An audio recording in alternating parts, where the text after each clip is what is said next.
Hey yo guys, I'm Marlon and today I'm going to be talking about upgrading your computer for video editing. This is something I've been wanting to do for ages and I've been doing a lot of research on it.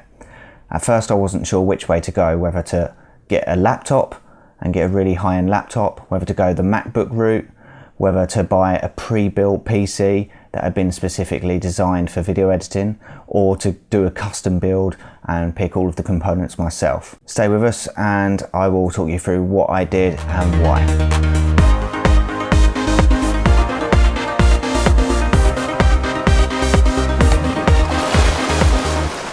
When it comes to video editing, you need super fast computers, and pretty much all of the elements inside the computer need to be fast.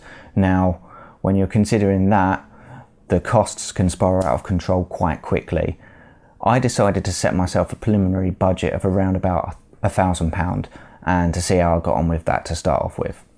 So I initially started looking down the laptop route, and I found very quickly that I couldn't find anything anywhere near where I needed to be to get a good machine for video editing. Most of them had cut down processors and very limited RAM, namely just to keep the laptops cool because the machine's so small it's very difficult to disperse that heat.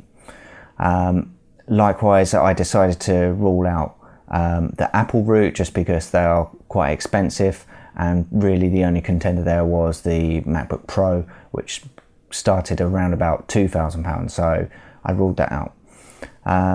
Then I did start looking into pre-built desktop machines, and there's quite a few out there, but again the problem is at the moment, especially in the UK, I don't know what it's like elsewhere, but the components are really expensive at the moment. In particular, RAM's very expensive and the graphics cards are very expensive, and this kind of makes it difficult to get an all-round machine.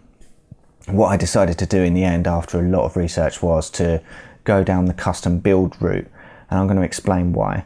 The main reason is that meant I could maximize the processor. The processor is kind of the heart of the machine, and that needs to be the best. And ultimately, if you get the best processor that you can afford when purchasing your computer, that means it's going to last longer than if you got anything else. So in my mind, you get a really good processor and then you can kind of build around that.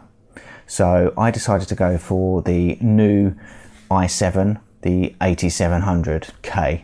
The reason for that is it's the new range that has 6 cores as opposed to the 4 cores of the previous models, and it's also showing a significant performance gain over last year's. So when I was looking at this last year, it's only a 5 to 10% performance gain from the previous generation, whereas this year, or 2017, it was at least 30% different. So I thought, actually, you know what, it's worth paying that extra to get the latest chip, and that's what I did. Now, of course, if you are on a real budget, you could go down the AMD route. However, I decided not to do that. Main reason being is that actually on a lot of the performance charts and tests that I've seen online, the 8700K did come out slightly faster. I know that the AMD has more cores, and this is a really good thing actually, because in the long run it's forcing Intel to push ahead and actually start releasing more competitive chipsets. So I'm really looking forward to that, but for me I had to go for the 8700K.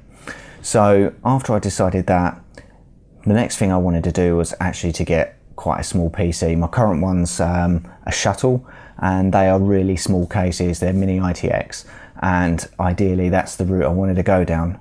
However, very quickly I found out I was restricting the availability on motherboards because the 8700K uses a different motherboard.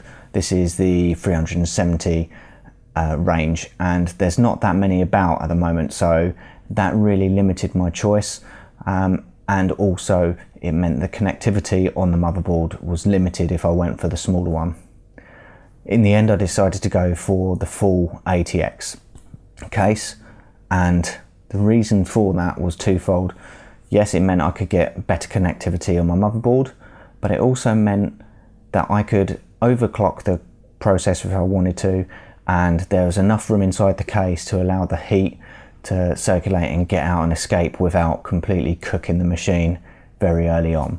So that's something to bear in mind. Obviously, having small and neat is something I do value, but seeing as I was going down the desktop route, it made sense just to get the right case for the job. So actually I might as well just show you what I got, because I haven't built it yet, and I can kind of explain the components and why I did it. So the first thing is the motherboard. I went Asus. I've been doing a lot of research on their previous 270 range, and they were by far the most stable. They were running a lot cooler than a lot of other manufacturers, and I just thought that was the best route to go for the 370. Now the reason I went for the Prime, now the Prime P is actually the cheapest board Asus do.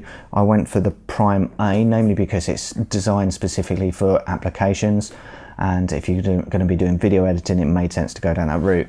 Now again, research that I've seen online actually showed that this motherboard performed better than other gamer specific motherboards for video editing, so this is why I went for this route. Now I'm not really going to be planning to do any gaming on this machine. If you are planning to do gaming as well as, then it would obviously make sense to get a gaming one, and they're only about £30–40 more if you want to do that. Next, RAM, I went for the Vengeance, and this is Corsair Vengeance, and I decided to go for 3200 megahertz speed. Now I could have gone up to 4000 because unofficially the motherboard and processor accept it, but the processor actually runs at 2666, and from a lot of forums that were doing tests, they said that after you got to about 3200 the performance gain was very minimal, and it didn't make sense to pay significantly more for the extra speed that isn't really going to give you extra speed. So I decided to cap it at 3200, which seemed to be the good middle ground. The other thing was I went for two 8GB. Now ideally I would have had 32 gig of RAM, but it was £450 if I wanted to get 32 gig of RAM, which was just not possible for the current budget that I was working towards. I decided to get 16, and that made sense because I can always upgrade RAM in the future. RAM's very expensive at the moment. Now here's another thing, you'll see a lot of people recommending that you get a stick of 16 gig so that you can upgrade and get another 16 gig, and then especially if you've got 4 slots, then you can go for 64 gig. Now reality is most people 32 gig should be more than enough, but what they don't realize is that actually if they only buy one 16 gig to start off with, you're actually losing a lot of performance. By getting two 8GB sticks, you actually gain about 30% performance because the motherboard can draw the RAM out from 2 slots rather than 1. So that's worth noting. If you plan to upgrade, just make sure that your motherboard supports the slots that you need, and actually getting 2 rather than 1 initially works better. So that's that. As I mentioned, that was the processor I went for. It's the latest one out from Intel, and it's the best in their kind of consumer range. I went for the K, which means that the processor's unlocked and you can overclock it should you want. Now I bought an SSD hard drive. This is 500 gig, and my plan with this is to be this is going to be like the main drive where I've got my working projects. After I've finished a project, I'm hoping and planning to be able to take it off the machine and archive it somewhere nice and safe. So I didn't need to go for something super big. Alternatively, you can always buy a very cheap 2, 3, 4 terabyte drive and have that in addition as well. They're very cheap now. You can probably get them for about £100. Okay, this isn't really part of the build, but this is just a Firewire card, and I got this specifically so that it would support my current sound card for music production. Also worth knowing, I bought a gigabit switch. This is so I can upgrade my network and pass files around very fast between the computers. Now I've got 2. Currently my Wi-Fi USB key is rather slow, so it made sense to upgrade the network at the same time as the PC. And here is the little magic gadget. Now I didn't actually get given a box for this, but this is a 256 gig M2 drive, and this one is actually twice as fast as some of the other ones. This is a Samsung 961 and it's double the write speed of this one here, which is going to be storing the files. Now again, the research that I did showed that you don't need a super fast drive for the video editing, namely because most of the time, because you're processing at the speed of a video, that you don't need access to the drive as fast as you would. I plan to actually put my operating system programs on this drive here, so I need that to be as fast as possible so that doesn't lag any of my applications or workflow. The other thing to note is obviously your motherboard does need to support this. Another reason why I went for this combination is because this motherboard has a heatsink that's designed to go around this M2 drive and keep it nice and cool so performance is maximum.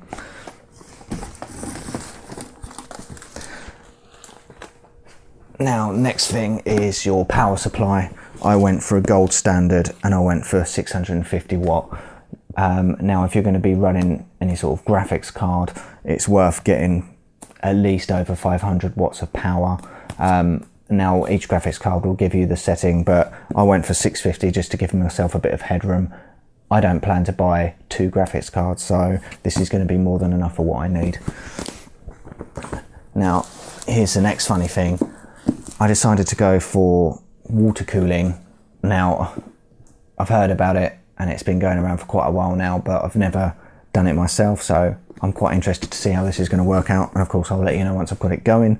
So I went for the Coolmaster Pro 280. So this has 2 fans, massive big heatsink, and it's got all of the water and everything all contained, so I don't need to put the pipes together, I don't need to inject the water in, and hopefully that'll eradicate any problems with leakage, fingers crossed. And finally, I'm not sure if I'm going to be able to lift this up, let's see. Case wise, I went with Fractal. Now, the reason I went with this case is actually due to noise, and this one here has got a lot of acoustic treatment inside, which is meant to minimize the amount of noise in the room. Now, that can work well for video editing because I do my recording here in the same room as the PC, but also I do music recording and I've got some very high end sensitive microphones which can pick up the slightest noise, and I really don't want this PC to be too noisy, so that's why I went for this case. Again, there are a few other cases that do that, but if you're not bothered by that, then you can save 20-30 quid. Now you may be asking, where's the graphics card? You're missing it. And you would be quite right in saying that. Now, I actually breached my original budget of £1,000, so all of this come to about £1,300 or just under. And that was in the Boxing Day January sales, so it wasn't actually as good as I was hoping, but I decided to stop there. And because this is such a significant leap, I'm currently running a dual core 2-core Duo, or Core 2 Duo, whatever it's called.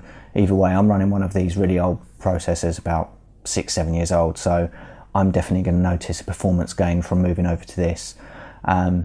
Also, when it comes to doing video editing, most of the processing power when it comes to rendering the video, especially if you're doing software stabilization and things like that, then that's going to be using the processor cores rather than your graphics card.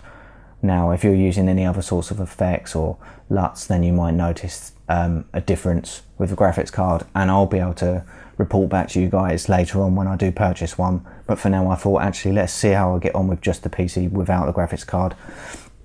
The new Intel range have the HD 630 graphics built in, so I don't think it's going to be that good, but hopefully it'll do me for now. Now, of course, the problem with the graphics cards, they're about £400 or £500 at the moment, so that would have been taking me up to nearly the £2,000 mark, and that's why I had to pull the plug on it. Likewise with the RAM, I've saved myself another 250 by going 16 gig rather than 32 gig. So I didn't mention the prices earlier, but actually what I'll do is I'll put that in the description below, and I'll also provide links to all of the parts that I bought should you wish to see what I purchased, or if you are looking to do a similar thing to myself. As I said, I've done a lot of research with all of these parts, and I'm really happy with my purchases, and I'm actually really looking forward to getting this thing built, because the amount of times this computer just hangs or crashes and I'm left like hanging around for 20-30 minutes at a time, worried that I'm going to lose my whole project. I just can't be dealing with that anymore, and I just want to make my workflow a lot more efficient, and I believe this is the way to do it. And to be honest with you, I was looking at, let's say, the Dell XPS desktop, and what I've spec'd out here come to the same price as a desktop, but it's significantly faster, albeit I don't have the graphics card, so you know, give or take. But in the long run, this gets me going with maximum performance, and then I can in the future add a graphics card, add that extra RAM and make it even better, rather than having to go, oh, now I need to buy a whole new processor and potentially a new motherboard as well and all of that jazz. So I really hope that's helpful to you guys. And you know what, I generally build a new PC every 5 years, so I don't do it that often. I'm probably not going to shoot the video of me making the computer. There's plenty of other videos that are a lot more descriptive and helpful than what I can do. I'm probably going to fumble about and do it, but I'll get the job done. I'll get this up and running, and then I can probably give you some metrics in if you really need them or want them. So I'm going to probably wrap that up for now, guys. I hope that's been really helpful. Why don't you leave me a comment below and let me know what PCs you're currently using or laptops you're currently using. What's the, you know, what were the main reasons you got that PC or laptop, and how you're finding it for video editing. Is it lacking somewhat? Have you felt that, you know, 16 gig wasn't enough, or have you bought a certain graphics card and it's not performing as well as you hoped? Or have you just found the ultimate machine? In which case, please let me know, because I could probably return this stuff before I build it. Anyway, I hope that's been helpful, guys. I'll catch you very soon. And if you're new to this channel, if you've enjoyed the video, don't forget to subscribe for more content soon, guys. So take it easy and catch you later.